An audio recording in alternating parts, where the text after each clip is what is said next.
Hello and welcome. It is the completion of the 5th day of March 2020.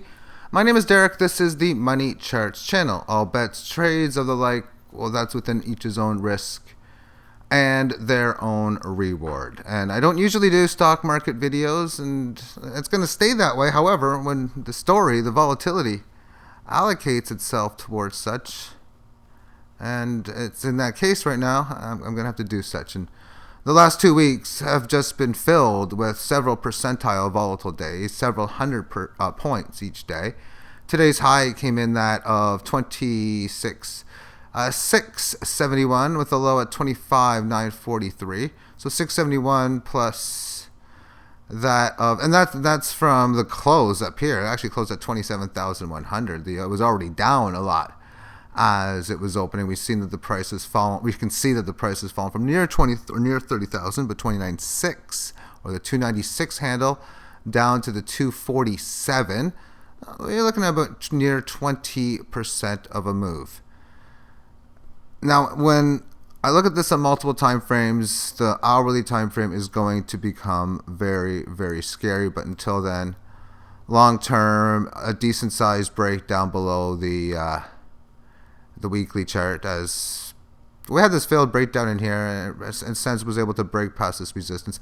It's now got the opportunity to try to hold and stay above this triple hit area of resistance of 26.5. It's went below it, but maybe in like 3, 4, 5, 6 weeks we can see that this will eventually be that of support, but I don't think so. But it could be the case in the monthly time frame. Bull market holding right now on that 18 average, but their long term is definitely reason for concern going down below this. Now, as far as big declines this has had historically through the week, on the monthly chart, there is, well, we can see back in here, 2008.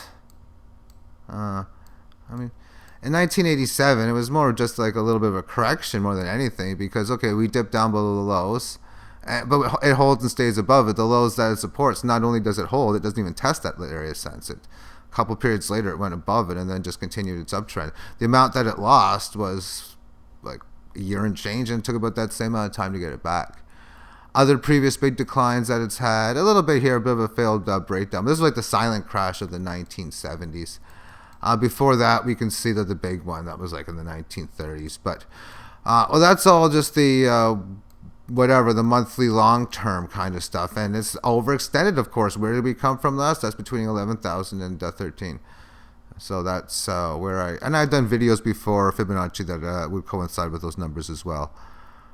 But the hourly time frame, again, gave me a lot of indications that Friday session could potentially be down several thousand points.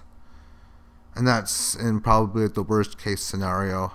I do expect there's a damn good chance that it's going to be going back down to at least these previous lows. And these previous lows is in at about 24.7, which in itself would be a decline of like 5-ish plus percent or so, a single hour time frame.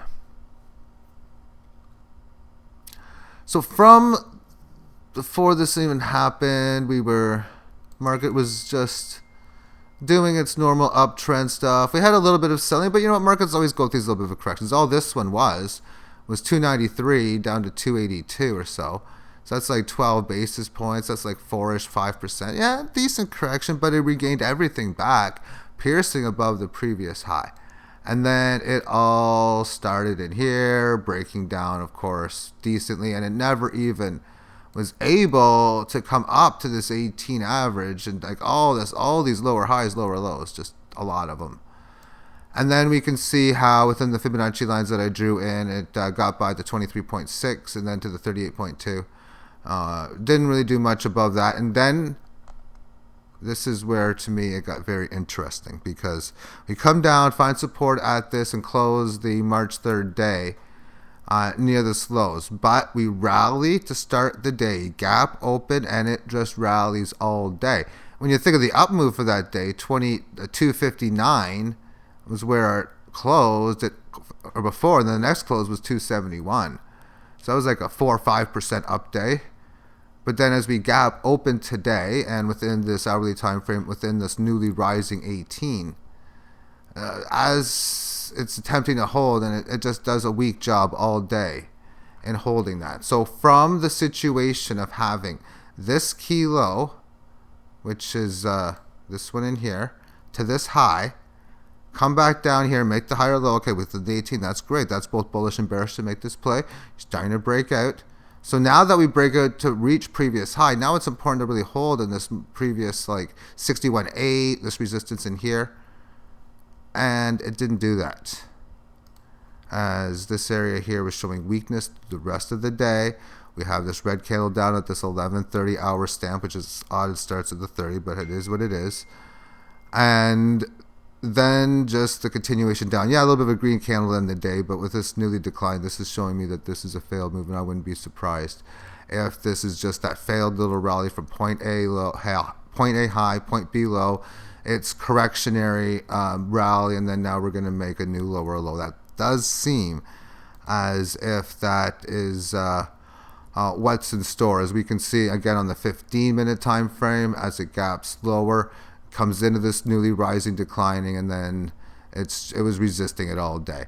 So it's stabilized within it, but I'm not giving much benefit of the doubt to this market. I don't trade this. This is just, I'm looking at it as, like, for me, like, this is a list of whatever codes that I have on here. We had all the Bitcoin stuff. That's generally what I like to trade. Even Bitcoin versus gold, just for something to have. Maybe it'll come in handy one day.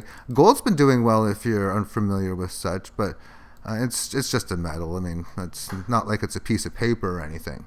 And then we have like a cryptos, all that type of stuff. Others, so that's just a bunch of numbers. And that's what this game is to me, is just a bunch of numbers. Donald Trump apparently has about a 56.6% chance right now of being and continuing to be the United States president. We'll see what happens. This is a betting market, FTX. Pretty much, you're probably not allowed to bet on it. Canadians, Americans, Europe are prohibited in other areas as well. Thank you for tuning in. Have yourself a great day. Bye-bye.